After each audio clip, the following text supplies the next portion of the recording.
Guys, ayan, nagpalambot ako ng pangbulalo. And then, pinakuluan ko na siya guys. Ayan, sobrang lambot niya na.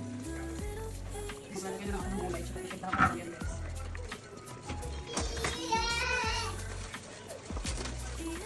Lagyan natin yung isa mix.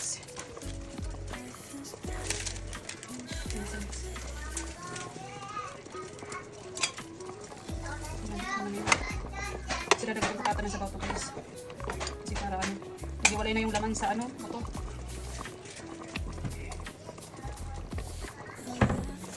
So, lagyan natin na paminta guys.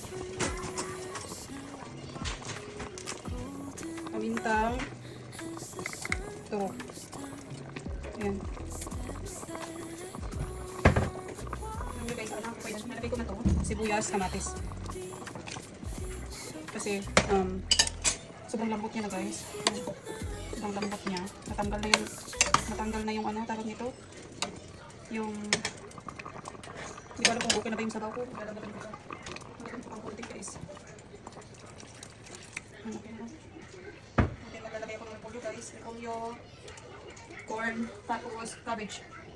Yun guys, magbabalik ako. Papakuluin ko lang yan guys. Okay guys, nagbabalik ako guys. Ayan, kumukulo na siya.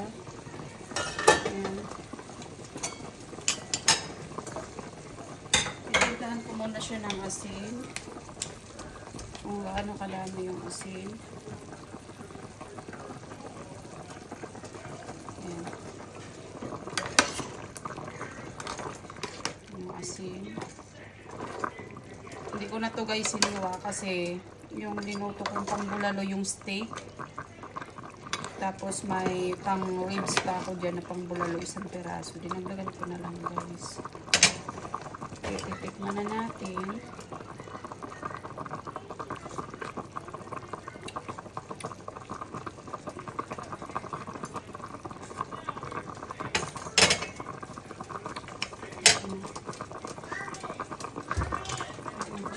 Tubig pa guys. Yes. Okay.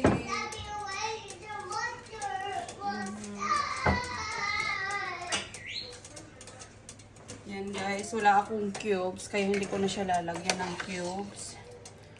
Ayan. Lagay ko ulit sa high heat siya guys.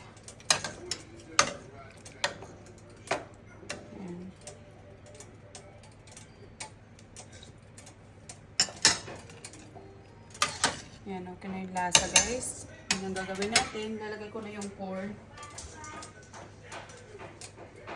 Yung corn ko guys, ano na pala to? Parang iinit mo na lang ata. Oo. Kasi nasa na siya, nakapackage na siya. Parang na-steam na din siya. Tapos, ilalagay ko lang ito bago ko ilalagay yung gulay. Ayan. Pakuluin na natin guys. Yan yung ulam namin ngayon. Ano na yan? Lunch and dinner. It's already lunch time here guys. But, kasi pinakuluan ko siya ng matagal. Kaya, yun lang guys. Guys, ayan.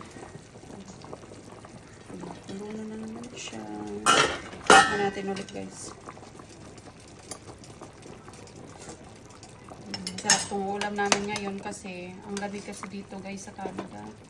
Sobrang kapal na ng snow. Kaya ito yung linuto ko kasi para may sabaw, yung mga bata. Ayan guys, papakuluin ko pa siya ng konti kasi yung corn hindi pa sa as in hindi ko alam, basta hindi pa siya luto-luto ata. Medyo pa siya. Kita ko pa yung ng process sa ice niya. Nag-ano pa siya.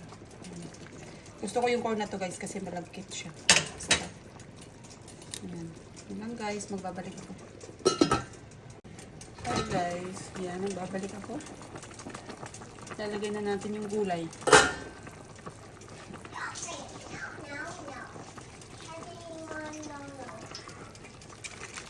Maraming gulay nito guys kasi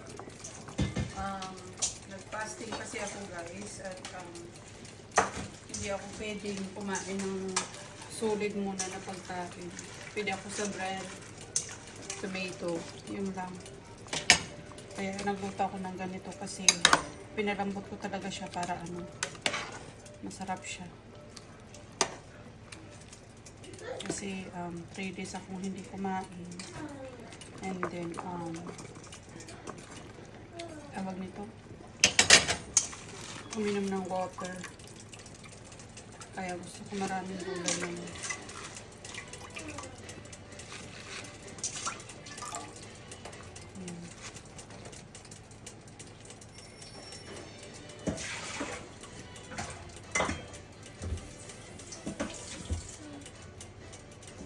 Guys, natakpan ko lang yan ng sandali guys. And then, kasi bababa naman yan. Bababa naman to. Yan. Papakuluin ko lang yan babalik ko guys.